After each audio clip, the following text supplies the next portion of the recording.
Professor Swalan Singh, how much of China's economic slowdown do you think is the result of Xi Jinping's policies?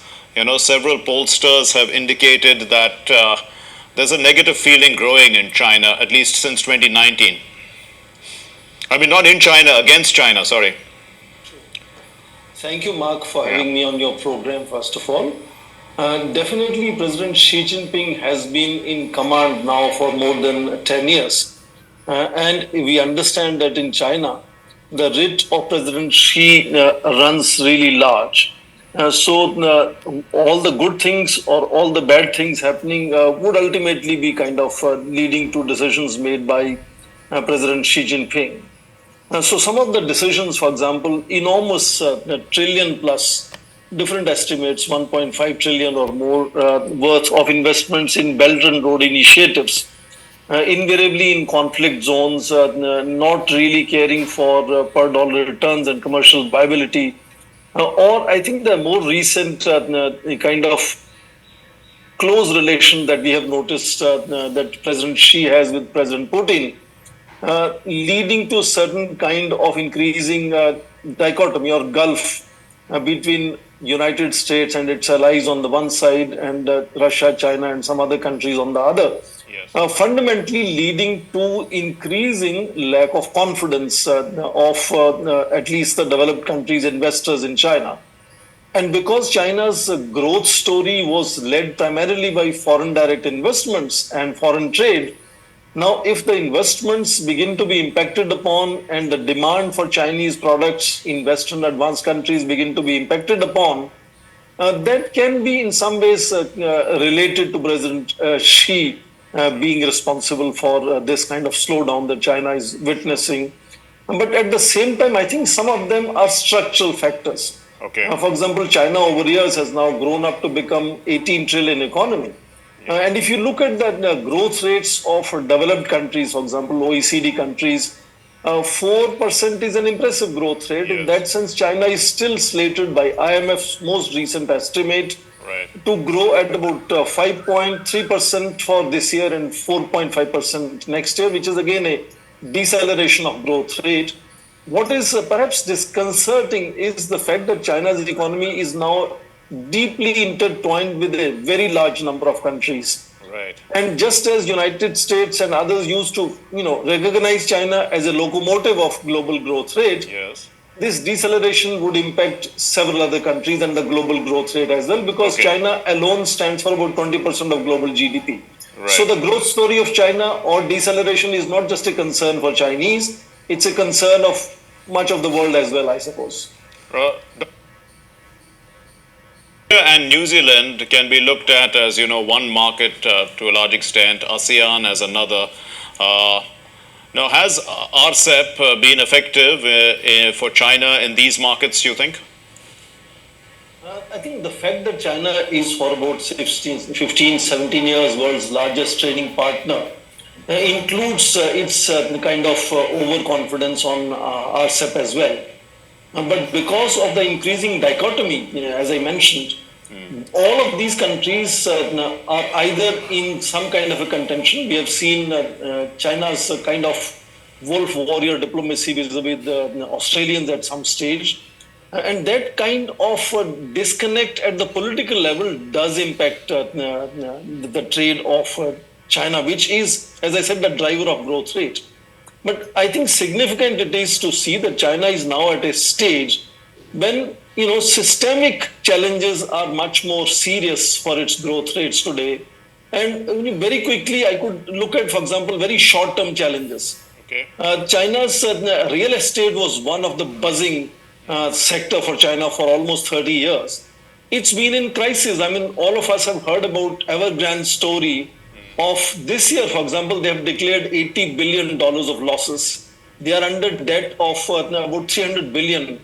In 70 cities of China, real estate prices have fallen last year by 1.3%. So that kind of visible picture of real estate losing demand.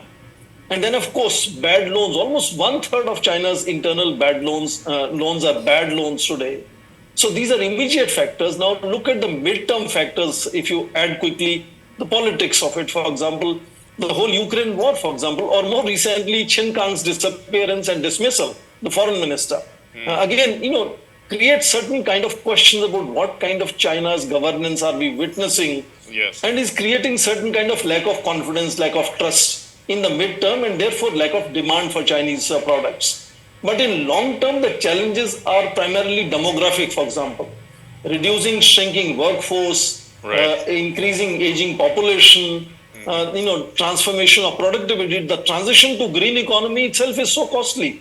So those kind of structural factors, I think, are something that one has to keep in mind. Okay. That China is not likely to stay on with that 8.5% of growth rates or 10% growth rates, which we saw, in several years before. It has to stabilize, and I think now the growth story is going to limit to maybe about, as most commentators are talking of, about 4% now. Yes. Now, because of this whole intoxication of growth rate for the internal consumption for Chinese citizens, that begins to look like, not very impressive growth rate, but, 18 trillion Yes, economy you're saying growing it at from 4% is what one can it's expect to very happen, large, but that yes. slowdown is going to impact much of the world as well. True. Xi Jinping's South China Sea policy. Clearly, it intimidates weaker neighbors.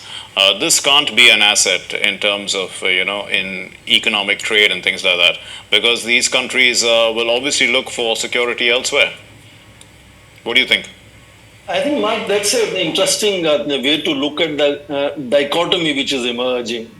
That you mentioned of ASEAN countries. ASEAN was originally conceived of in early 1960s, created in 1967 to contain spread of communism, which of course was a clear focus on China.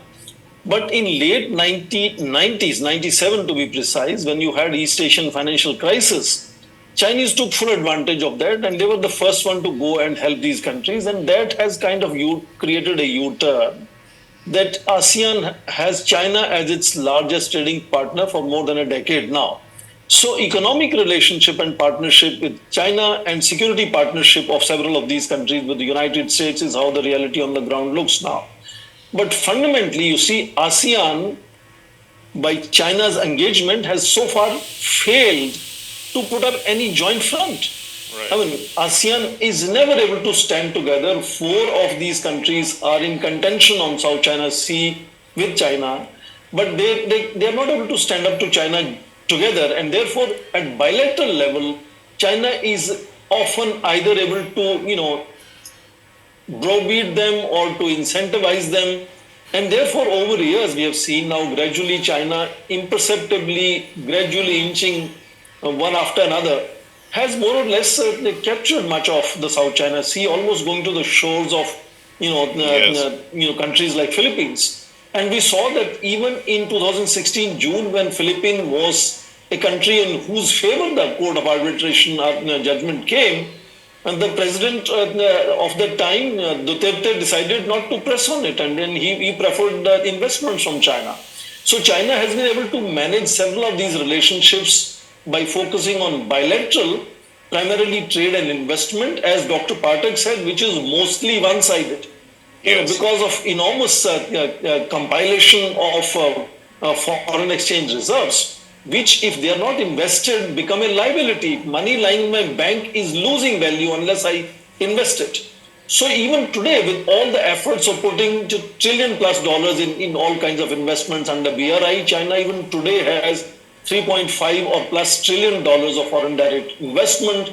If you add Hong Kong to that, Hong Kong also has a separate $500 billion of foreign exchange reserves. Chinese would even like to mention Taiwan, which has another $500 billion. Yes. So when a country has that kind of enormous foreign exchange reserves, it is under compulsion to invest. That is how you see, China investing in countries like Pakistan and Laos, which are, unstable conflict zones. And I don't think Chinese really are very hopeful of per dollar returns and profit making and kind of commercial viability of these projects. Okay. But that is the only way they can cultivate these countries, increase the number of nations where they see themselves as partners, and seek influence over a period of time in politics. Sure. But I think that there's a deeper issues that are involved here, which of course are still limiting China's efforts to convert its economic prowess into political influence. All There right. are a lot of challenges in doing that, which is what Chinese are seeking, but not very successful as of now.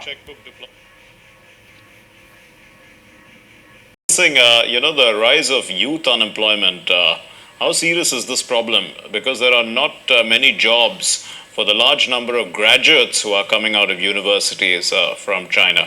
I mean, there were a lot of lower end jobs, but now, I mean, that educated population continues to increase. China doesn't seem to be providing enough high level jobs.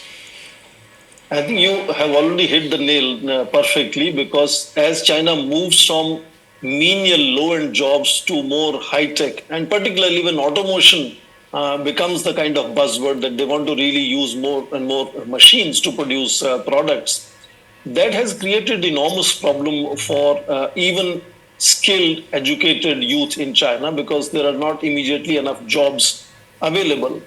And other than the mention I made of almost $4.5 trillion of foreign exchange reserves, this enormous mass of educated, trained youth coming out of universities every year is another compulsion of China to constantly go on investing in BRI projects outside, and make it an issue that they want to send their workforce to work in those projects. And in many of these countries, there are issues. For example, even in India, this is an issue because India also has enormous trained workforce, and Chinese investments have often come into contention here because Chinese don't want to really, accept the fact that Indians would be using India's workforce to some of these investment led projects of China in India.